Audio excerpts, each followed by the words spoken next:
ಚಮತ್ಕಾರ. ಹೌದು ಕೊಟ್ಕಾರ. ಹೆಂಡತಿ ನಕ್ಕರೆ ಚಮತ್ಕಾರ, ಗುರು ನಕ್ಕರೆ ಜ್ಞಾನೋತ್ಕಾರ. ಹೌದು ನೀವೆಲ್ಲರೂ ನಕ್ಕರೆ ಸಂತೋಷಕರ. ನಿಮ್ಮೆಲ್ಲರಿಗೂ ನನ್ನ 2ನೇ ಸಂದದ ಭಕ್ತಿಯ ನಮಸ್ಕಾರ, ಭಕ್ತಿಯ ನಮಸ್ಕಾರ ಹೇಳುತ್ತಾ ಮಾತಾ ಹುಳ್ಳಿಕನ್ನ ಏನಾಯ್ತಿಪ್ಪ? ಮಾತು ಒಂದು ಹ್ಯಾಂಗ್ ಬರ್ತದ? ಹೆಂಗಿರ್ಬ ಮಾತಾ? ಮಾತು ವೈರಿಗಳ ಮುಂದೆ ಗತ್ತಿನಂತಿರಬೇಕು, ಹಿರಿಯರ ಮುಂದೆ ಹತ್ತಿಯಂತಿರಬೇಕು. ಹೆಂಗಿರ್ಬೇಕು? ಮಾತು ವೈರಿಗಳ ಮುಂದೆ ಗತ್ತಿನಂತಿರಬೇಕು, ಹಿರಿಯರ ಮುಂದೆ ಹತ್ತಿಯಂತಿರಬೇಕು. ಆತ್ಮೀಯರ ಮುಂದೆ ಮುತ್ತಿನಂತಿರಬೇಕು, ಹೆದರಿಸುವವರ ಮುಂದೆ ಕತ್ತಿಯಂತಿರಬೇಕು ಅಂತ ಮಾತು. ಈ ಮಾತಿನ ತಪ್ಪರ್ತೇನೆ. ಯಾರ ಮುಂದೆ ಹೆಂಗ ಮಾತು ಮಾತಾಡ್ರೆ ಮಾರಾಟ ಆಗ್ತೈತಿ ಅನ್ನೋದು ಸಬದಾಗ ನಾವು ಅರ್ಥ ಹಿಡ್ಕೊಂಡು ಮಾತು ಹೇಳಬೇಕಾಗ್ತದ. ಹೌದು ಯಾವ ಸಂದರ್ಭವಾಗಿ ಯಾವ ಮಾತು ಮಾತಾಡಿದ್ರೆ ಮಾರಾಟ ನಮ್ಮ ಮೈಯ ಗಮನ ಇರಬೇಕು. ಬಸವಣ್ಣವರ ಮಾತು ನುಡಿದರೆ ಮುತ್ತಿನ ಹಾರದಂತಿರಬೇಕು, ನುಡಿದರೆ ಸ್ಫಟಿಕದ ಸಲಾಕೆಯಂತಿರಬೇಕು, ನುಡಿದರೆ ಮಾಣಿಕ್ಯದ ದೀಪ್ತಿಯಂತಿರಬೇಕು. ನುಡಿಯಲಾಗಿ ನಡೆಯುತ್ತಿದ್ದರೆ ನೆಚ್ಚನ ಕೂಡಲ ಸಂಗಮ ದೇವ, ನೆಚ್ಚನ ಕೂಡಲ ಸಂಗಮ ದೇವ ಅಂತ ಹೇಳಿದ್ರು. ನಾವು ಮಾತನಾಡ್ತಕ್ಕಂಥ ಮಾತಿನಿಂದ ಮತ್ತನಾಗಿರಬಾರದು, ಮಾತಿನಿಂದ ಘಾತಾಗಿರಬಾರದು, ಹೊರತಾಗಿ ವಿಷಯಾಂತರಾಗಿರಬಾರದು. ಹೌದು ಇವತ್ತಿನ ವಿಷಯದೊಳಗ ವಿಷಯ ಅಂತರ್ಮಡದ ಅಂತರ್ಮಡದ ಆಚೆ ಕಡೆ ಅನ್ನದ ಮಾತು ಹೇಳು. ಹೇಳಿಪ್ಪ ಮಾತಾ? ಇದೇಗಿನ ಸಂದರ್ಭದಾಗ ಪೂರ್ವದಲ್ಲಿ ಒಂದು ಮಾತು ಹೇಳಿದ್ದೆ. ಏನತ್ರಿ? ಏನಂತ ಹೇಳಿದ್ದೆ? ಏನ್ರಿಪ್ಪ? ವರ್ಷದಾಗ 365 ದಿನ ಬರ್ತಾವು. ಹೌದು 365 365 ದಿನದೊಳಗ ಏನಾಯ್ತ್ರಿ? 364 ದಿನ ತಿಳಿದು ತಪ್ಪು ಮಾಡಿರ್ತೀವಿ, ತಿಳಿಲಾರ್ದು ತಪ್ಪು ಮಾಡಿರ್ತೀವಿ. ಹೌದು ಏನೋ ಮಾಡಿರ್ತೀವಿ. ಇವತ್ತು ಒಂದು ದಿನ ಸತ್ಯ ಸಂಘ ವಟ್ಟಿವಾನಗದ ಶಿವಸ್ಥಾನ ಕೀರ್ತನೆ ಭಜನೆಯಲ್ಲಿ ಮನಸ್ಸನ್ನ ತಲ್ಲೀನ ಮಾಡಿದ್ದೆ ಕರೆ ಐತಪ್ಪ. ಹೌದು ಭಕ್ತಿ ಇತ್ತು ಕೇಳಿದ್ದೆ ಕರೆ ಐತಂದ್ರ ಭಗವಂತನ ಮೇಲೆ ಭಕ್ತಿ ನಂಬಿಕೆ ವಿಶ್ವಾಸ ಬಿಟ್ಟು ಇವತ್ತು ನೀವೆಲ್ಲರೂ ಆ ದೇವಿ ಪವಳಿ ಒಳಗೆ ಕೊಟ್ಟಿದ್ದೆ ಕರೆ ಆಯ್ತಪ್ಪ ಅಂದ್ರೆ ನಿಮಗ ಸ್ವರ್ಗದಲ್ಲಿ ಕಟ್ಟಿಟ್ಟ ಬುದ್ಧಿ, ಮುಕ್ತಿ ಅನ್ನೋದು ಕಟ್ಟಿಟ್ಟ ಬುದ್ಧಿ ಅನ್ನುವಂತ ಮಾತನ್ನ ಹೇಳಿದೆ. ಪಾಪ ಅನ್ನೋದು ನಾಶ ಆಗ್ತೈತಿ ಅನ್ನೋ ಮಾತು ಹೇಳಿದೆ. ಹೌದು ಇದು ಪಾಪ ನಾಶ ಆಗಿ ಹೇಳಿದ್ರಿಪ್ಪ. ಅವರ ಸರ್ಜರಿ ಕಲಾ ಅಂತ ಹೇಳಿದ್ರು.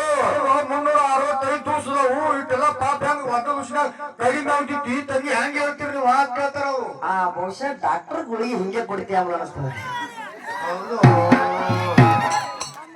ಡಾಕ್ಟರ್ ಅದರಿ ನನಗೂ ಗೊತ್ತಿಲ್ಲಪ್ಪ. ಅವ್ರು ಎಲ್ಲಿ ಜನ ಅನ್ನತ್ತಿರೋ ಅದನ್ನ ಕೇಳಿ ಹೌದನ್ರಿ? ಡಾಕ್ಟರ್ ಅದರಿ? ಏನ ತಲೆದ ಡಾಕ್ಟರ್ ಅದೇನು ಮನುಷ್ಯರ ಡಾಕ್ಟರ್?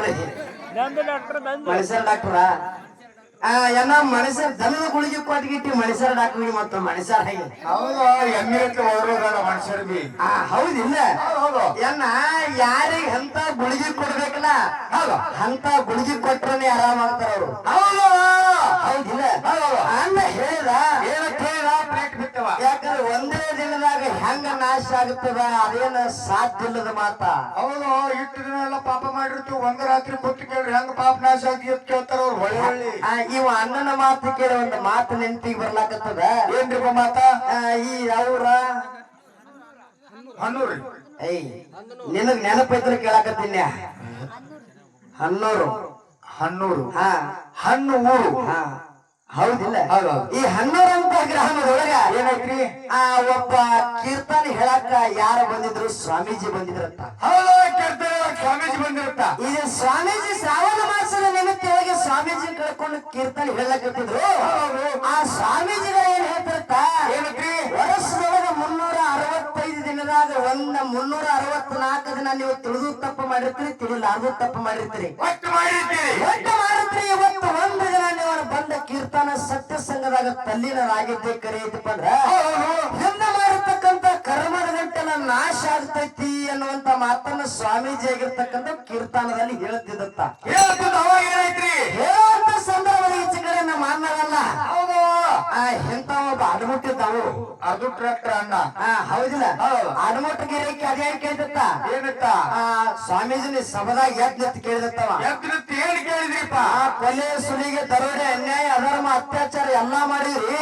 ಭಾಳ ಮಾಡಿನಿ. ಭಾಳ ಮಾಡಿನ ಒಂದೇ ದಿನದಾಗ ಹೆಂಗ ನಾಶ ಆಗ್ತೈತಿ ಏತಿ ಕೇಳಿರ್ತಾವ ಅಲ್ಲಿ ಸ್ವಾಮೀಜಿಗೆ ಸ್ವಾಮೀಜಿನಿ ಅವಾಗ್ರಿಪ್ಪ ಏ ತಮ್ಮ ನಾಶ ಆಗ್ತೈತಿ ಅಂತ ಹೇಳಿರ್ತಾವ ಹೌದ್ರಿಪ್ಪ ಆ ಹೊಳೆ ನಾಶ ಆಗ್ತೈತಿ ಅಂದ್ರ ಅವ್ನ ಅತ್ತೆ ಬಾಯಿ ಮುಚ್ಚಿ ಅಲ್ಲೇ ಕುಂದ್ರಿಸ್ಬಿಟ್ಟು ಸ್ವಾಮೀಜಿ ಹಂಗೆ ಮತ್ತೆ ಮುಂದಿನ ಕತಿವಾಗ ಮುಂದೆ ಚಾಲು ಮಾಡಿದ ಚಾಲು ಮಾಡಿದಾಗ ಮನೆ ಹಾಗೆ ನಡುವಳಿ ನಿಂತು ಕೇಳಿರ್ತಕ್ಕಂತ ವ್ಯಕ್ತಿ ಹೌದು ಮನೆ ಹೋಗಿ ತನ್ನ ಹೆಂಡತಿ ಹೇಳುತ್ತ ಏನಂತ್ರಿ ಇವತ್ತು ಸ್ವಾಮಿಗಳು ಒಂದು ಮಾತು ಹೇಳ್ಯಾರ ನಾಳಿಂದ ನೀನು ಕೀರ್ತನೆ ಕೇಳಕ್ ಬಾ ಅಂದವ್ ಹೌದು ಏನ್ ಹೇಳ್ಯಾರ ಎಂದು ಕೊನೆ ಸುಳಿಗೆ ಅನ್ನೇ ಏನೋ ತಪ್ಪು ಮಾಡು 365 ದಿನದಾಗ 364 ದಿನ ಏನೋ ತಪ್ಪು ಮಾಡಿದ್ರು ಕೂಡ ಒಂದೇ ದಿನದಾಗ ನಾಶ ಆಗ್ತೈತಿ ಅನ್ನುವಂತ ಮಾತನ್ನ ಗ್ಯಾರಂಟಿ ಹೇಳ್ಯಾರ ಸ್ವಾಮಿ ಗ್ಯಾರಂಟಿ ಸ್ವಾಮಿಗಳ ಗ್ಯಾರಂಟಿ ಹೇಳ್ಯಾರ ನೀನು ನಾಳೆ ಕೇಳಕ್ ಹೋಗುವ ಅಂದವ ಅವಾಗ ಅವನು ಹೇಳ್ತೀನಂದ್ರು ಏನಂದ್ರಿ ಹಂಗ್ಯಾಂಗ ಅನ್ನೋಕಿ ಹೌದು ಒಂದೇ ದಿನದಾಗ ಹೆಂಗ ನಾಶ ಆಗ್ತೈತಿ ಅನ್ನೋಕಿ ಹೌದಾ ಸ್ವಾಮೀಜಿ ತಲೆ ಕೆಟ್ಟ ಸ್ವಾಮೀಜಿ ತಲೆ ಕೆಟ್ಟಿರ್ಬೇಕಂದ್ರ ಆ ಸ್ವಾಮಿ ನಾಳೆ ನಮ್ಮ ಮನೆಗ್ ಕರ್ಕೊಂಡ್ಬ ನಾನೇ ಕೇಳ್ತೇನೆ ಅನ್ನೋಕಿ ಹೌದು ಸ್ವಾಮೀಜಿ ಮನೆ ಕರ್ಕೊಂಬ ಸ್ವಾಮೀಜಿನ ಮನೆಗ್ ಕರ್ಕೊಂಡ್ಬ ಕೇಳ್ತೀನಂದ್ರು ಅವಾಗ ಮರನೇ ದಿನ ಮನುಷ್ಯ ಹೋಗಿ ಆಮಂತ್ರಣ ಇಟ್ಟ ಸ್ವಾಮೀಜಿಗಳಿಗೆ ಹೌದು ನಾಳೆ ಎಲ್ಲಾ ಇವತ್ತು ನಾಳೆ ಶ್ರಾವಣ ಮಾಸದಕ್ಕೆ ನಿಮಿತ್ತವಾಗಿ ಕೀರ್ತನ ಮುಕ್ತಾಯ ಸಮಾರಂಭ ಬಂದತ್ರಿ ಅಪ್ಪಾಜಿ ಲಾಸ್ಟ್ ನೀವು ನಾಳೆ ಊರಿಗೆ ಹೋಗವ್ರದ್ರಿ ಇವತ್ತು ರಾತ್ರಿ ನಮ್ಮ ಮನಿಯೊಳಗೆ ವಸ್ತಿ ಮಾಡ್ಕೊಂಡು ನಾಳೆ ಬೆಳಿಗ್ಗೆ ಹೋಗಕ್ರ ಇವತ್ತು ರಾತ್ರಿ ನಮ್ಮ ಮನಿ ವಸ್ತಿಗೆ ಬರ್ರಿ ನಾವು ಆಯ್ತಲ್ಲ ಸ್ವಾಮೀಜಿ ಅವತ್ತು ರಾತ್ರಿ ಸ್ವಾಮಿನ ಕರ್ಕೊಂಡು ವಸ್ತಿ ಮನಿ ಹೋದ ಬೇಕ ಬೇಡದ ಪಂಚ ಪಕ್ವಾನನ ಅಡಿಗೆಯನ್ನ ಮಾಡಿ ತಯಾರು ಮಾಡಿ ಸ್ವಾಮೀಜಿಗೆ ರಾತ್ರಿ ಊಟಕ್ಕೆ ಕೊಟ್ರು ಎಲ್ಲಾ ತರದ ಅಡಿಗೆ ಬಾಯಿಗಿಟ್ಟು ರುಚಿ ನೋಡಿರನೆ ತಿನ್ಬೇಕನ್ಬೇಕು ಪಂಚಾಮೃತ ಮಾಡಿದ್ರು ಪಂಚಾಮೃತದ ಅಡಿಗೆ ಮಾಡಿ ಸ್ವಾಮೀಜಿ ಹೊಡೆತುಂಬ ಊಟ ಮಾಡಿಸಿರು ಊಟ ಮಾಡಿಸಿ ಮ್ಯಾಲಿನ ಕೋಲಾಗ ಬಿಲ್ಡಿಂಗ್ ಮೇಲೆ ಮಲಗಿಸಿದ್ರು ಸ್ವಾಮಿ ಮಲ್ಕೊಂಡ ಬೆಳಿಗ್ಗೆ ಎದ್ದುಗಡೆ ಮತ್ತ ಮನುಷ್ಯ ಇದ್ರ ಗಂಡ ಮತ್ತ ಎದ್ದು ಸ್ವಾಮಿಗಳು ಕೋಲಿಕ್ ಹಾದ ಹೋಗಿ ಸ್ವಾಮಿಗಳು ಎತ್ತಾರಲು ನೋಡಿದ ಸ್ವಾಮಿಗಳು ಎದ್ದಿದ್ರು ಸ್ವಾಮಿಗಳು ಎದ್ದುಕೊಳ್ಳಿ ಅವ್ರಿಗೆಲ್ಲ ಜಳಕಕ್ಕೆ ನೀರೆಲ್ಲ ವ್ಯವಸ್ಥೆ ಮಾಡಿ ಚಾ ತಂದು ಕೊಟ್ಟು ಸ್ವಾಮಿಗಳಿಗೆ ಕೇಳಿದತ್ತವ ಏನತ್ರಿ ಅಪ್ಪಾರ ಎಲ್ಲಾ ನಿಂತಿತ್ತು ಚಲೋ ಐತಿಲ್ರಿ ಎಂದವ ಚಲೋ ಐತಪ್ಪ ಅದ್ರ ಮತ್ತ ನಿನ್ನೆ ರಾತ್ರಿ ಊಟ ಹೆಂಗಾಯ್ತ್ರಿ ಎಂದವ ಹೆಂಗಾಯ್ತು ಊಟ ಅವಾಗ ಸ್ವಾಮೀಜಿ ಅಂದತ್ತ ಏನತ್ರಿ ಎಲ್ಲ ಅಡಿಗೆಲ್ಲ ಭಾರಿ ಆಗಿತ್ತು ಅಂದತ್ತವ್ ಹೌದು ಅಡಿಗೆಲ್ಲ ಭಾರಿ ಆಗತ್ತ ಅಡಿಗೆಲ್ಲ ಭಾರಿ ಆಗಿತ್ತು ಪಂಚಾಮೃತದ ಅಡಿಗೆಯನ್ನ ಮಾಡಿ ಕೊಟ್ಟಿರ್ತಾರೆ ಆದ್ರ ಅಡಿಗೆಯೊಳಗ ಉಪ್ಪು ಹಾಕಿದ್ದಿಲ್ಲ ಹೌದಾ ಅಡಿಗೆಲ್ಲ ಭಾರಿ ಮಾಡಿರ್ತಾರೆ ಅಡಿಗೆಯೆಲ್ಲ ಭಾರಿ ಮಾಡಿರ್ತಾರೆ ಅದ್ರಾಗ ಆದ್ರ ಅಡಿಗೆಯೊಳಗ ಉಪ್ಪು ಹಾಕಿದ್ದಿಲ್ಲ ಅಂದತ್ತವ್ ಹೌದಾ ಅವಾಗ ಈ ಮನುಷ್ಯ ಏನಂದತ್ತ ಏನತ್ರಿ ಏನೋ ನಾನು ಹೇಳ್ತಿ ಮರ್ತಿರ್ಬೇಕ್ರಿ ಉಪ್ಪು ಹಾಕಿದ್ರೆ ಭಾರಿ ರುಚಿ ಆಗ್ತಿತ್ರಿ ಇನ್ನಟ್ ಅಂದತ್ತವ್ ಹೌದಾ ನಾನು ಹ್ಯಾಕ್ ಸ್ವಲ್ಪ ಮರಿಗಿಡಿದಾಡ್ರಿ ಹುಚ್ಚರು ಮರಿಗಿಡಿದಾಳ ಇನ್ನ ಅಡಿಗೆ ಉಪ್ಪು ಹಾಕಿದ್ರೆ ಭಾರಿ ರುಚಿ ಆಗ್ತಿತ್ರಿ ಸ್ವಾಮಿಗಳು ಅಂದತ್ತವ್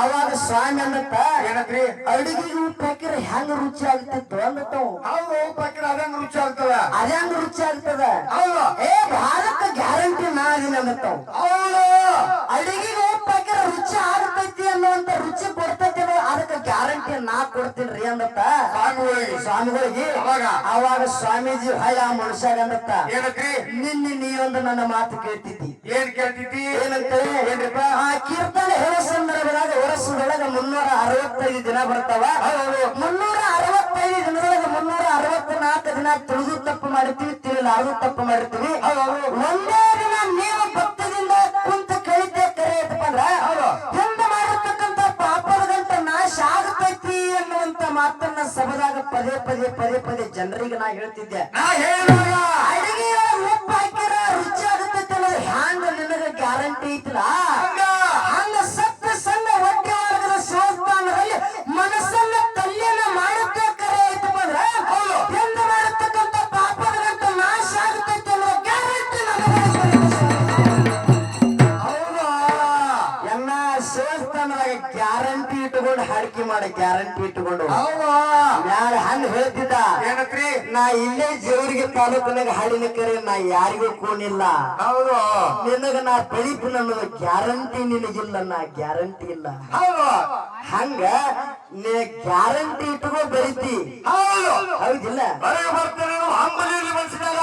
ಗ್ಯಾರಂಟಿ ಇರ್ಬೇಕು ನಾ ಬೆಳಿತೀನಿ ಮುಂದೆ ಗುರಿ ಇರ್ಬೇಕಂತ ಹಿಂದ ಗುರಿ ಇರ್ಬೇಕಂತ ಮುಂದೆ ಛಲ ಇರ್ಬೇಕು ಬೆಳಿತೀನಿ ಅನ್ನೋ ಛಲ ಗ್ಯಾರಂಟಿ ಇರ್ಬೇಕು ಹೌದು ನಾ ಬರೀ ಮಾಡೇ ಮಾಡ್ತೀನಿ ಕೆಲಸ ಅದು ಗ್ಯಾರಂಟಿ ಮಾಡಿ ತೋರಿಸ್ಬೇಕು. ಹೌದು, ನಾ ಇಲ್ಲೇ ಇರ್ತೀನಿ ಅಂದ್ರೆ ನೀವು ಅಲ್ಲೇ ಇರ್ತೀರಿ. ಅದಕ್ಕಾಗಿ ಹೆಂಗ ಉಪ್ಪು ಹಾಕಿರ ಅಡಿಯೊಳಗೆ ರುಚಿ ಆಗುತ್ತೆ ಅನ್ನೋದು ಈ ಮನುಷ್ಯಗೆ ಹೆಂಗ ಗ್ಯಾರಂಟಿ ಹೇಳಿದಲ್ಲ ಹಂಗ ನಾನು ಹೇಳಕತ್ತೀನಿ. ನಾ ಹೊಟ್ಟಿ ಒಳಗದ ಶಿವಸ್ಥಾನದಲ್ಲಿ ತಲ್ಲೀನರಾಗಿದ್ದ ಮನಸ್ಸನ್ನ ಇಲ್ಲೇ ಇಟ್ಟಿದ್ದೆ ಕರೆ ಇಟ್ಟಪ್ಪ ಅಂದ್ರ ಸಂಸಾರದಲ್ಲಿ ಇವತ್ತು ಒಂದು ದಿನ ನಿಮ್ಮ ಹೊಲ ಮನಿ ಕಡೆಗೆ ಬದುಕು ಬಂಗಾರ ದನ ಕರ ಕಡೆ ಲಕ್ಷ್ಯ ಕೊಡಲಾರದೆ ಆ ದೇವಿ ಪಾದದಲ್ಲಿ ನಿಮ್ಮ ಮನಸ್ಸನ್ನ ತಲ್ಲೀನಾಗಿ ಇಟ್ಟಿದ್ದೆ ಕರೆ ಇಟ್ಟಪ್ಪ ಅಂದ್ರ ಮಾಡತಕ್ಕಂತ ಪಾಪದ ಗಂಟು ನಾಶ ಆಗುತ್ತದೆ ಅನ್ನುವಂತ ಮಾತನ್ನ ಗ್ಯಾರಂಟಿ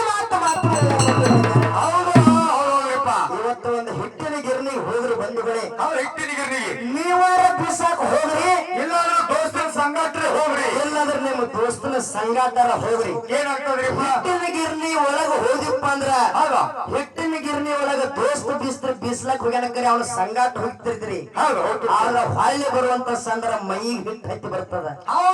ಬೀಸವನ ಸಂಗಾಟ ಹೋಗೋ ದೋಸ್ತ ಅವಂಗೂ ಹಿಟ್ಟು ಬರ್ಕೊತಾರ. ಬೀಸವನ ಸಂಗಾಟ ಹೋದ್ರು ಕೂಡ ಅವನ ಸಂಗಾಟ ಹಿಟ್ಟು ಹೆಂಗ ನಮಗ್ ಬರ್ಕೊತದಲ್ಲ ಹಂಗ ಇವತ್ತು ಒಂದು ದಿನ ನಾವು ಭಕ್ತಿಯಿಂದ ಕುಂತು ಕೇಳಿದ್ದೆ ಪುಣ್ಯದ ಫಲ ನಮ್ಮ ಬೆನ್ನ ಹತ್ತಿ ಸಂಗಾಟ ಬರ್ತಿದ್ವು ಎನ್ನ ಹಂಗ ಗ್ಯಾರಂಟಿ ಇಟ್ಕೊಂಡು ಸೇವಾ ಮಾಡು. ಸುಮ್ಮ ಅಳುಗಳು ಕತ್ತಿ ಆಗಿರಬಾರ್ದನ್ನ. ಇನ್ನೊಂದು ಮಾತು ಹೇಳಿದ ಅಣ್ಣ ಏನತ್ರಿ? ಏನು ಹೇಳಿದ? ನಾ ಜಗದ್ಗುರು ರೇವಣ ಸಿದ್ಧಂತೆ ಮಾತು ಉಪಯೋಗ ಮಾಡಿದ್ದೆ. ಹೌದಿಲ್ಲ? ಜಗದ್ಗುರುವರಿಗೆ 1008 ಬರೀತಾರ. ಹೌದಿಲ್ಲ? ಪ್ರತಿಯೊಂದು ಜಗದ್ಗುರುಗಳ ಹೆಸರು ಬರದಪ್ಪ ಅಂದ್ರೆ ಅಲ್ಲಿ 1008 ಬರೀತಾರ. 1008ರ ತಾತ್ಪರ್ಯ ಏನು ಅಂತ ಅನ್ನ ಮಾತು ಕೇಳಿದ. ಹೌದಿಲ್ಲ? ಅದಕ್ಕೆ ತಾತ್ಪರ್ಯ ಏನಪ್ಪಾ ಅಂದ್ರ ಏನ್ರಿ? ಮನುಷ್ಯನೊಳಗ ಈ ಶರೀರದೊಳಗ 36 ತತ್ವಗಳದಾವು. ಅಗ್ನಿ ಪುರಾಣ ತೆಗೆದು ನೋಡು, ನೀ 25 ತತ್ವ ಅಂದಿಗಿಂದಿ 36 ತತ್ವಗಳದಾವು. ಹೌದಿಲ್ಲ? 36 ಶರೀರದೊಳಗೆ 36 ತತ್ವಗಳದಾವ. 28 ಶಿವಾಗಮನಗಳದಾವ. 36 8 28 ಗುಣಸು 1008 ಬರ್ತದ. 1008 ಹೌದಿಲ್ಲ? ಈ ಸನಾತನ ಧರ್ಮವನ್ನು ಸ್ಥಾಪನೆ ಮಾಡಿದವರು ಯಾರಪ್ಪ ಅಂದ್ರೆ ಜಗದ್ಗುರುಗಳು ಮಾಡಿದಾರ. ಈ ಸನಾತನ ಧರ್ಮವನ್ನು ಸ್ಥಾಪನೆ ಮಾಡುವಂತ ಸಂದರ್ಭದಾಗ ಈ 28 ಶಿವಾಗಮನದ 36 ತತ್ವಗಳನ್ನು ಅಳವಡಿಸಿಕೊಂಡು ಜಗದ್ಗುರುಗಳು ಸನಾತನ ಧರ್ಮವನ್ನು ಸ್ಥಾಪನೆ ಮಾಡಿದ ಸಲುವಾಗಿ ಅವರಿಗೆ ಜಗದ್ಗುರು ಅನ್ನುವಂತ ನಾಮ ಬಂತು. ಅದಕ್ಕೆ 36 × 28 = 1008. ಕ್ಯಾಲ್ಕುಲೇಟರ್ ಲೆಕ್ಕ ಮಾಡೋದು. ನೀವ್ ಹೇಳ್ರಿ ನನಗೆ ಅಂತೇಳಿ 8 = ಇದೆ ಏನಿದೆ ಅದು ಸಾಲಿಗತ್ತಾರ ಗಟ್ಟಿ ಗೊತ್ತಾಗ್ತದ. ಡಾಕ್ಟರ್ ಅನ್ನ ಬಡವರ ಡಾಕ್ಟರ್ ಗೊತ್ತಿರ್ತದಲ್ಲಿ. ಹೌದು, ಗಣಿತ ಲೆಕ್ಕ ಹೌದಿಲ್ಲ ಅನ್ನುವಂತ ಮಾತನ್ನ ಹೇಳಿ ಬಹಳ ಮಾತಾಡಿ ಬಹಳ ಹೇಳಿ ದೈವಕ್ಕೆ ಬ್ಯಾಸರಾಗೋದು ಬೇಡ. ಅದಕ್ಕೆ ಅಂದಿನ ಇನ್ನೊಂದು ಮಾತ ಹೇಳಿದ್ರು. ಏನ್ ಹೇಳಿದ್ರಿಪ್ಪ? ಜಗಜ್ಜನಿ ನಂತರ ಮಾತು ಹೇಳೋನು. ಯಾಕಪ್ಪ ಅಂದ್ರ ಅವರು ಮಾತಾಡ್ಯಾರಪ್ಪ ಅಂದ್ರ ಒಂದು ಹೆಣ್ಣು ಮಕ್ಕಳ ಮ್ಯಾಲ ಪದ್ಯವನ್ನ ಹಾಡಿದ್ರು. ಹೌದಿಲ್ಲ? ಹೆಣ್ಣು ಮಕ್ಕಳ ಮೇಲೆ ಪದ್ಯವನ್ನ ಹಾಡಿದ್ರೆ ಹೆಣ್ಣು ಮಕ್ಕಳ ಬಗ್ಗೆ ನಾನು ಒಂದು ಮಾತು ಕೇಳಿದ. ಏನ್ ಕೇಳಿದ್ರಿಪ್ಪ? ದಶರಥ ರಾಜನ 3 ಮಂದಿ ಹೆಣ್ಣರು, ಕೌಶಲ್ಯ, ಸುಮಿತ್ರ ಮತ್ತು ಕೈಕೇಯಿ. ಹೌದಿಲ್ಲ? ದಶರಥ ರಾಜನ 3 ಮಂದಿ ಹೆಂಡತಂತ ಸಂದರ್ಭ ಕೈಕೇಯಿ ಅನ್ನಂತಕ್ಕೆ ಸಣ್ಣಾಕಿ ಆ ದೇವತೆಗಳಿಗೆ ಮತ್ತು ದಾನವರಿಗೆ ಯುದ್ಧ ಆಗುವ ಸಂದರ್ಭದಾಗ ದಶರಥ ರಾಜ ದೇವತೆಗಳ ಜೋಡಿ ಸಹಾಯಕ್ಕೆ ಹೋಗಿದ್ದ. ಯುದ್ಧಕ್ಕ ಆ ಸಂದರ್ಭ ರಥ ಹತ್ತಿ ಹೋಗಿದ್ದ. ಅವಾಗ ಸಂದರ್ಭದಾಗ ಏನೈತಪ್ಪ ಅಂದ್ರೆ ರಥದ ಬಂಡಿ ಕೀಲು ಮುರಿತಿ ಸಂಗಾಟ ಹೆಣ್ತು ಕೈಕೆ ಹೋಗಿದ್ರು. ಆ ರಥದ ಕೀಲು ಮುರಿದಂತ ಸಂದರ್ಭದ ಆಕೆ ಹೆಣ್ಮಗಳ ಕಿರುವಳ್ಳ ಹಾಕಿ ಹಿಡಿದಳ. ಕೈಕೆ ಆಗಿರತಕ್ಕಂತ ಕಿರುವಳ್ಳ ಹಾಕಿ ಹಿಡಿದಾಳ ಕೀಲು ಜಾಗದಾಗ.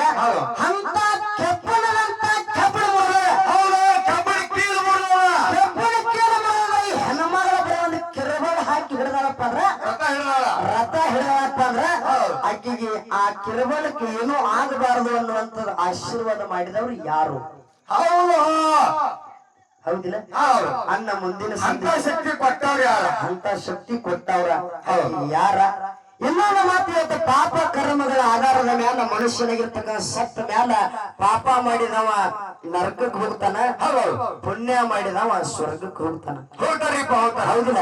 ಕರ್ಕೊಂಡು ಹೋಗ್ಲಿಕ್ಕೆ ಬರೋರು ಯಾರು? ಯಮರಾಜ ಬರ್ತಾನ. ಹೌದಿಲ್ಲ? ಆ ಯಮಲೋಕದೊಳಗ ಒಂದು ನದಿ ಹರಿತದ. ನದಿ ಹರಿತದ.